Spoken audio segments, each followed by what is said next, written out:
paralisia na Sagrada Escritura sempre é um sinal justamente da nossa condição humana, pecadora e doente. E o Senhor, e diz o texto que ele voltou à sua cidade, essa cidade é Cafarnaum, onde ele ficava a maior parte do seu tempo. E aí ele cura este paralítico e, novamente, os fariseus criticam o Senhor por esse milagre. E qual é a justificativa? Sempre é a mesma. Em dia de sábado não pode-se fazer nada, segundo a lei judaica. Então, repare um detalhe, eles não manifestam isso claramente. Eles pensam nisso. E o Senhor diz, o texto, lendo nos seus corações, ele se dá conta que eles estão criticando o milagre do Senhor, que na verdade é o milagre do amor, o milagre da compaixão pelo outro. E eles estão criticando o Senhor nos seus corações. A tradição bíblica nos ensina que somente Deus conhece o coração do homem. Nós esquecemos desse detalhe, ou não é enfatizado o suficiente, mas o Senhor conhece os nossos corações. Primeiro, porque Ele é o Criador de todas as coisas, nosso Criador. Em segundo lugar, porque o Senhor habita nos nossos corações. Então, é um poder de Deus conhecer os corações. E em muitas passagens, em várias passagens, o Senhor manifesta esse poder de conhecer o coração do homem. E as pessoas ficam surpresas. Isto indica que pecar, também em pensamento, Deus conhece. Isto não é uma ameaça, é uma realidade. Deus conhece nossos corações. Deus conhece nossas intenções. Aquilo que nós guardamos no coração de bom e de mal, Deus conhece. Essa é a primeira questão. Um segundo tema muito importante para nós, que também é esquecido, ou ignorado, ou minimizado, é que o Senhor diz: teus pecados estão perdoados. E aí, mais uma vez, ele diz: está blasfemando, porque só Deus perdoa os pecados. Ora, Cristo é Deus encarnado. Ele perdoou os pecados deste paralítico, como perdoou em diversos episódios, os pecados, como também o Senhor perdoa os nossos pecados. E aqui nós temos um tema muito importante para todos nós, fiéis da igreja, porque o Senhor Deus deu esse poder aos homens de perdoar os pecados. Inclusive, algumas confissões cristãs negam a confissão e o perdão dos pecados. Dizem: não, como é que vou me confessar diante de um homem pecador? Mas está aqui, muito claro. Deus deu esse poder aos apóstolos, aos bispos, aos sacerdotes que fazem as confissões. Portanto, a confissão dos pecados é um remédio. A confissão dos pecados é necessária. Aqueles que não confessam seus pecados, inclusive, de algumas confissões cristãs, carregam seus pecados nos cultos. Os sacerdotes são convidados, sempre pela igreja e pela própria consciência, a confessar os seus pecados. Nós temos que limpar a nossa alma. E isso foi Deus que deu à sua igreja o perdão dos pecados. Não importa, não interessa os pecados do bispo, do sacerdote, como não importou os pecados dos apóstolos. Porque o poder é o sacramento que Deus deu à sua igreja. Portanto, é uma mentira, uma fraude, argumentar que os pecados dos padres impedem a confissão. Isso é um álibi desonesto, que na verdade esconde a soberba de não confessar os pecados. E nós temos diversas passagens bíblicas. Vamos citar uma passagem importantíssima, que é o rei Davi, o rei que foi ungido pelo Senhor para ser rei de Israel, cometeu graves pecados. Ele se apaixonou por uma mulher casada,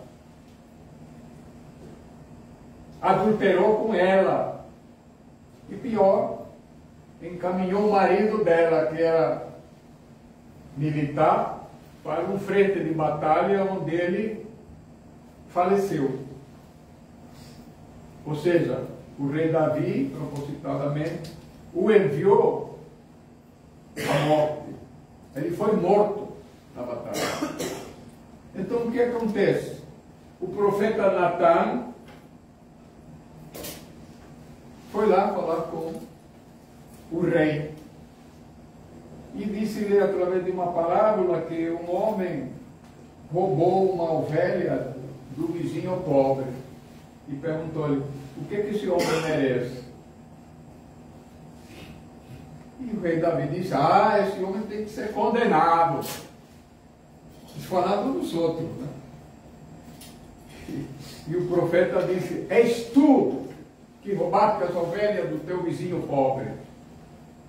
Aí Davi cai em si, se ajoelha, pede perdão, e diz a tradição da igreja, se não me engano, São João Crisóstomo comenta, que o rei se humilhou, pediu perdão e que Deus imediatamente o perdoou, através de Natão. Ele confessou o seu crime, o seu pecado. Dessa forma, todos nós devemos usufruir da confissão, porque a confissão é um remédio para a alma. E muitas vezes nós esquecemos que os pecados, pequenos ou grandes, pesam na nossa alma, destroem nossa vida espiritual. Mas foi um pequeno pecado, pequenininho. Sim, mas as grandes doenças começam por uma bactéria bem pequenininha também, e leva à morte. Não importa o tamanho, pecado é pecado. E nós devemos confessar os nossos pecados. Graças a Deus, nós temos esse recurso na igreja do sacramento da confissão. Nós temos 4 quaresmas durante o ano, são 4 oportunidades da gente confessar os pecados, e é bom confessar os pecados com a melhor frequência possível, porque é saudável. São João Crisóstomo dizia que todos os membros físicos, vista, olfato, gosto, tato, também a alma tem os mesmos sentidos. E se nós cuidarmos do corpo, temos que cuidar da alma.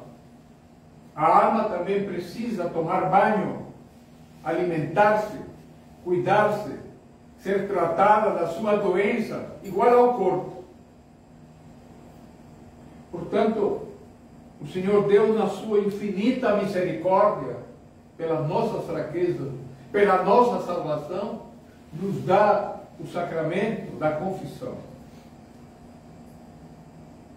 Então, neste milagre, o Senhor diz: teus pecados te são perdoados, levanta-te e anda. É isso que Deus faz em cada confissão. Vai, não peques mais. é o alimento e cura da alma. Não é uma questão moral. A igreja obriga a confissão. A igreja não obriga ninguém a se confessar. É a própria consciência pesada, suja, doente, que pede a confissão. Não é uma questão moral.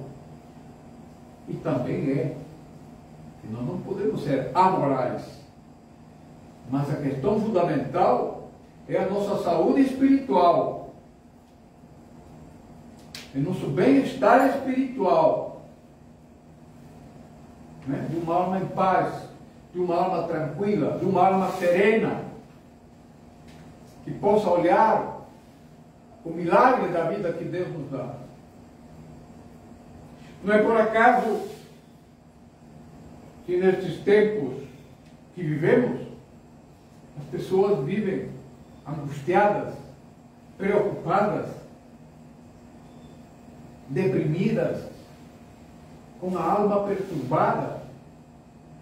Talvez, é claro que existem doenças que nos levam a essas condições, é claro, mas falta à alma a paz que só Cristo nos dá. Não é o tranquilizante que é necessário em certos momentos, que nos dá a paz. E o Cristo diz: eu vos dou a paz, não como o mundo a dá. O mundo nos dá anestesias. O mundo nos dá as drogas. E os remédios também são drogas legais. Portanto, ela está dizendo que sim. A bebê disse que sim. Portanto, nós temos remédios na igreja para os nossos problemas físicos e espirituais. Portanto, façamos como este homem que Deus operou o milagre e demos glória a Deus pelo milagre da vida, pelo milagre do perdão dos pecados, pelo milagre da paz da alma. E caminhemos todos para o reino do Pai, do Filho e do Espírito Santo.